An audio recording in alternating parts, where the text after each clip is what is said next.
Old Trafford. Marcus Rashford, Manchester, born and bred.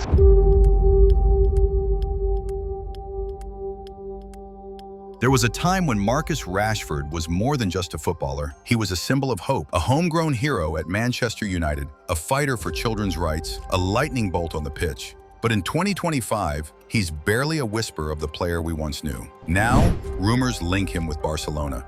But let's be honest, this isn't just about a transfer. This could be the last lifeline in a career on the edge. This is the story of how Marcus Rashford is almost finished unless Barcelona saves him. February 2016, a teenage Marcus Rashford steps onto the pitch at Old Trafford. An injury crisis forces Louis van Gaal to throw him into the fire. What happened next? 2 goals. A star is born. For years, Rashford carried United through dark times, a club in constant rebuild. He was the shining light. Whether it was Mourinho's counterattack, Ole's hopeful project, or England's dreams at the Euros, Rashford kept showing up. Again! Oh, would you believe it? Rashford again!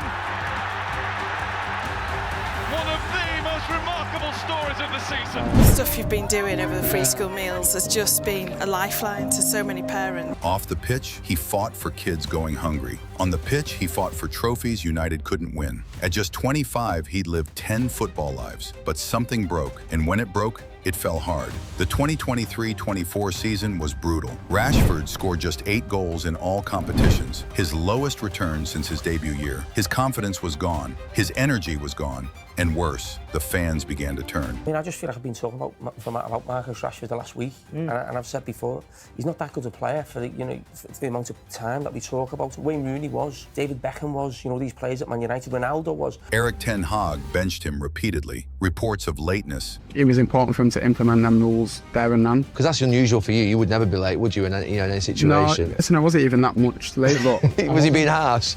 No, I don't think he was being harsh, because late's late at the end of the day, but... Poor body language, and even a fallout with the manager surfaced. Then, in a shocking twist, United brought in Ruben Amorim as interim coach in late 2024, hoping for a fresh start, but it didn't work. Amorim's system was intense, disciplined, and demanded high pressing. Rashford, he didn't fit. Sources say they clashed behind the scenes. Rashford frustrated with being misused, Amorim frustrated with his effort. Selection. I chose the players that I feel that are ready to cope with the demands of playing a strong game. So I try to visualize all the week and then choose my players and just selection. It was the lowest point of his career. United were ready to cut their losses, and for a moment it felt like the end. But then came an unexpected twist. January 2025, Rashford was loaned to Aston Villa for the rest of the season. It wasn't glamorous, it wasn't headline-grabbing, but it was necessary. Under Unai Emery, he was given freedom to roam, less tactical burden, less media pressure, and for the first time in over a year, Marcus looked alive. 4 goals, 3 assists in 12 appearances. Not world-class numbers, but enough to remind everyone, Rashford still had it. Maybe, just maybe, he wasn't finished. Now, in the summer of 2025, Barcelona are circling, financially recovering, building for a new era. They need pace, width, and experience, and Rashford, available for cheap, might just be the wild card they need. Stylistically, he fits. La Liga is less physical, more technical. Barca play a positional system that could free him from constant pressing. And most importantly, he wouldn't carry the weight of a broken Manchester United anymore. If Rashford fails at Barcelona, that's it. There's no fairy tale return to the top. He's 27. The World Cup is just a year away. A failed spell in Spain could send him to Turkey, MLS, or worse, into obscurity. But if it works, if Rashford clicks at Barcelona, he could rewrite the final chapter of his career.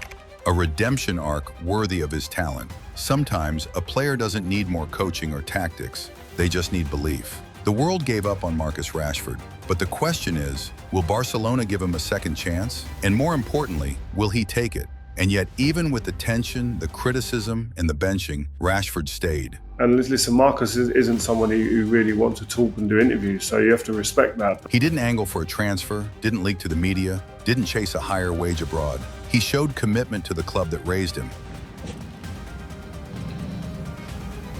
In a time when players like Nico Williams flirt with top clubs but tie themselves to long-term deals with buyout traps, Rashford did the opposite. He stayed loyal, even when it was costing him. Some called it foolish, others called it hard. But either way, it shows one thing. Rashford wasn't ready to walk away even when the club nearly gave up on him. Is Rashford finished, or is this just the beginning of his rebirth?